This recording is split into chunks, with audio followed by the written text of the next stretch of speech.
Palagi tayong nasa mabuting kalagayan ngayon sa awa ng Almighty God. May dalawang tanong ako sa iyo, Bart. Yes. Anong masasabi mo na gusto ni Bongbong Marcos na makipag-usap kay Vice President Sara Duterte at ibalik daw po yung Uniteam? So, sa tingin ko, mahirap yun, Bongbong Marcos. Sa lahat ng ginawa mo sa mga Duterte, meron ka pang kapal ng mukha na natitira na humingi ng paumanhin at gusto mong maayusin ang mga gulo, no? Unang-una sa lahat, napakalaki ng kasalanan mo sa mga Duterte at hindi lang sa mga Duterte kung hindi sa lahat ng mga Pilipinong mamamayan na naninirahan dito sa ating bansa. Tignan mo kung gaano ka kawalan ng utang na loob. Si Rodrigo Roa Duterte, ipinalibing ang tatay mo. Lahat ng naging presidente ng Republika ng Pilipinas, hindi nila pinahihintulutan na ang tatay mong magnanakaw ay ipailibing. Ngunit nung naupo si Rodrigo Roa Duterte, kahit hindi sanghayon ang karamihan sa mga Pilipino at ang ibang mga politiko, ipinalibing ni PRRD yun. Pero, ano ang ipinalit mo doon? Ipinakulong mo si Rodrigo Roa Duterte. Ipinakulong mo ang nagpalibing sa tatay mo. Ganun ka walang utang na loob at ngayon gusto mong ibalik ang Unity. Bakit? Nakikita ni Bongbong Marcos na pabagsak na ang kanyang administrasyon at gusto niya ulit kumapit sa mga Duterte para maresolba itong administrasyon niyang bulok. Yun. Pangalawang tanong, Kuya Park. Ngayon ay tataasan po yung sahod ng mga kasundaluhan po natin.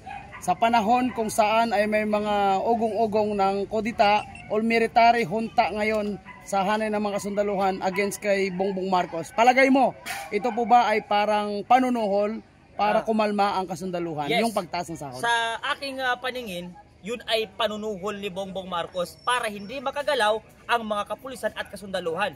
Yun lamang po ang ibig sabihin kung bakit ngayon pa lamang itataas ni Bongbong Marcos. Kasi kung yun talaga ay kasama sa mga advokasya ni Bongbong Marcos kung siya nangangampanya, dapat mas maaga niyang tinaasan ang sahod ng mga kasundaluhan at kapulisan, hindi ngayong meron siya naririnig na ugong-ugong tungkol sa pagkudita ng mga kasundaluhan at mga kapulisan. Ang dapat na gawin ng mga kapulisan at kasundaluhan natin, pakinggan ang boses ng mamamayang Pilipino, hindi ang boses ng mga iilang mga politiko. Ang pulis at sundalo, nandyan yan hindi para protektahan ng kahit sino mga politikong gago. Nandyan ang mga kapulisan at kasundaluhan para protektahan ang sibilyan na naninirahan sa ating bansa. Hindi sila nandyan para maglingkod para sa kani-kanino mga politiko. Dahil ang sahod ng pulis at sundalo at politiko ay galing sa buwis ng taong bayan. Kaya marapat lamang na ang mga kasundaluhan at kapulisan ay pakinggan ang boses at inahin ng taong bayan. Okay, ikaw na. Yes, next question. Ano yung masasabi mo na sabi ni BBM, legacy niya daw yung Bukana Bridge? Okay, so sa pagkakaintindi ko naman sa Bukana Bridge, Bongbong Marcos, huwag masyadong makapalang mukha at huwag masyadong paipal sa mga lolong lista ni Bobong Magnanakaw. Kasi sa pagkakaalam ko po, ay inaprubahan na po ni PRRD yan noong termino niya at naglaan na po siya ng pondo para sa Bukana Bridge. At ito pa, ang pagkakaalam ko dyan, Ferdinand Bongbong Magnanakaw, ay pera ng China ang ginamit dyan. Nag-commit po ang China ng 1.5 billion pesos para sa Bukana Bridge na igagawa 5 tulay po na bridge na gagawin dyan sa Davao. Yan po, at kahit ni pisong duling po, walang nilabas ang administrasyong bangag para sa Bukana Bridge. At ito po, bawat administrasyon ay meron pong palatandaan sa kani-kanilang mga proyektong natapos o project. Si Bongbong Marcos ay meron siyang mga tinatak dyan na ilalagay na makabagong Pilipinas. Bagong Pilipinas. Bagong Pilipinas. Gaya nung kanyang project na bus na hindi na uupuan ng mga tao, walang sumasakay kasi walang aircon. Yung mga senior citizen, pag umuupo, walang form, natutusok yung puwit nila. Kaya hindi sila sumasakay. Meron nakalagay na bagong Pilipinas. So sa Bukana Bridge naman po, makikita mo doon ay flag ng China at flag ni Pilipinas. So, imposible na magkaroon ng transaksyon itong si Bongbong Marcos sa China kasi si Bongbong Marcos gusto niyang girahin itong China. Kaya imposible na mapasa kanya yan.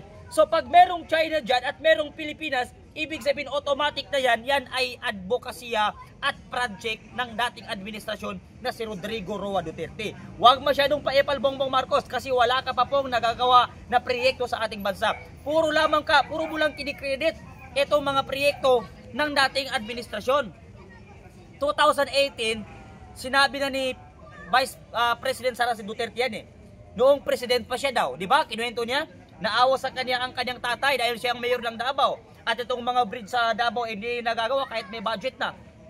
At ngayon, dahil sa kay Rodrigo Roa Duterte, nakipag-usap niya China at ang China naman ay nag-commit ng 1.5 billion para sa bridge dyan sa Bukana Bridge. Ngayon, itong makapal na mukha na bangag na walang alam, nagdala ng media pati mga vlogger niyang mga lulong. At kinikredit niya itong Bukana Bridge. Hoy mga lolong lista, gumising na kayo. Yung sinasahod sa inyo, dapat yan, pera ng taong bayan, kinakain ninyo, mga hinayo pa kayo, mga yawa kayo. Mga gunggong. Next, tanong. Ito pa. Oh. Sabi ni Auntie Lokirat, takot daw si Pulong kaya hindi siya dumating doon sa patawag ng ICI. Oh, eto, Pukirat. Pukirat Secretary Pukirat ang pangalan niya ngayon. Napalitan ko na ng Pukirat.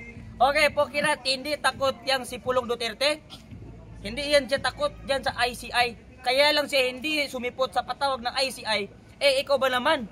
Alam mo namang ang ICI ay bayaran. Di ba? Isang departamentong bayaran ni Bongbong Marcos, wala kang gagawin doon kung hindi pa iikutin ka. Isisi lahat sa mga Duterte ang mga nangyayari. Yan yung gawain nito si Pukirat. Huwag mong masyadong takpan yung amo mong lulong. Kasi wala na kayo kahit anong gawin yung linis. Ito pang malaking pagkakamali ni Pukirat. No? Ang mga napili ng mga vlogger puro mga lutang. Oo, sayang yung binabayad yung 5,000 every month. Kasi napili nyo mga bobo, walang mga alam na vlogger, mga tanga. Okay, Si Sangkay TV. Yan si Sangkay TV, adik yan. Gumagamit ng marijuana yung gago na yan. Biruin mo yung nag-post siya. Ang pinost niya, papatain ng mga DDS si Kiko Barzaga at isisisi kay Bongbong Marcos. Kung hindi ka ba naman adik, bakit mo na i-post yun? Tarantado, fake news, gago, inutil, hampas lupa, yawa, bobo, tanga, lutang, gago. May tanong ako. Oh. Di ba may lumalabas ngayon na sabi ng First Family na sinasabi nila na willing na sila lifestyle check. Lifestyle check. Very Ano good. masasabi niyo? Napakaganda. Napakaganda. Dapat nyong gawin yun para naman mabawas-bawasan yung katangahan ninyo at galit ng taong bayan sa inyo. So yun lamang. Pero ayaw mag-fire polycol. Ayaw nila. Ayaw. Automatic na yan, mga adik at mga bangagyan. Sana lang. Oh. Nung nakaraan, kasya na daw yung 500. Tapos ngayon naman, yung 20 pesos pwede na daw sa mga inaanak. Sino bang nagsasabi niyan? Si Secretary Roque. Secretary Ang idol Roque. mo, ang idol mo. Secretary Idol mo Roque. yan Pati itong undersecretary na si... Sino nga yan? Nagpagsalita ng Malacanang na Claire Castro. Pukarit. Ito, Pukirat, pati si Roque, Secretary Roque, ito ang gawin nyo. Pwede na yung pang 20 pesos pang bigay sa mga pamangkin. Tapos yung 500 Noche Buena. Tayong tatlo. Iniimbitahan ko kayo. Doon tayo mag-Noche Buena sa bahay namin sa Mindanao. Gamit ang 500. Walang kakain sa buong isang gabi ng kahit ano, walang magbabaon. Yung 500 na yun, tatlo tayo kakain doon sa bahay. Tayo mismo ang mamimili kung ano mamimili doon. At kung ano lang mabibili, yun lang ang kakainin natin. At kung sino ang kakain ng maliban doon sa nakuha ng 500 piso, ay uuwing patay at bangkay. Ano? Roque, papayag ka? Pati ikaw, Claire Castro, ng mga gogong, mga gunggong, mga bobo, mga tanga, mga inutil, mga yawa, mga ampas lupa, mga bobo. Yan ang dapat sa'yo, pinagmumura, mga tarantado. Nakakainis eh. Biruin mo, iniinsulto natin nilang mga Pilipino Tama. Iniinsulto niyo yung mga Pilipinong mahihirap. Alam namin na mahihirap kami pero hindi nyo nakarapatang ipamukha sa amin. Kasi ang mga yaman ninyo galing sa amin. Wala kayong yaman, mga tamad kayo, mga batukan kayo. Ginagawa ninyong negosyo at pangpayaman, itong politiko kaya pumapasok kayo sa politiko, mga gago kayo.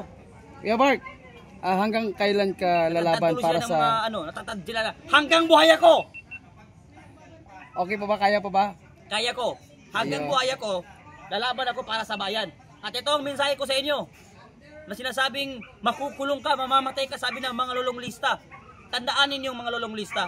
Hindi nakakahiya na makulong ka, lalong malabang ka sa bayan. Hindi nakakahiya na mamatay ka na lumalabang ka sa bayan. Pero nakakahiya na binoto ka ng mga Pilipino at tinatawag mo ang sarili mong public servant pero hindi ka public servant sa mukha ng mga tao kung hindi nagpapahirap sa ating bayan. Yan po ang nakakahiya. Mas nakakahiya yung naging public servant ka pero ang ginagawa mo ay pagnanakaw at paghihirap sa taong bayan. Hindi nakakahiya na namamatay ka o makukulong ka dahil sa pakikipaglabang mo sa tama. At kung sinasabi naman ng iba, napakayabang ni Kuya Park.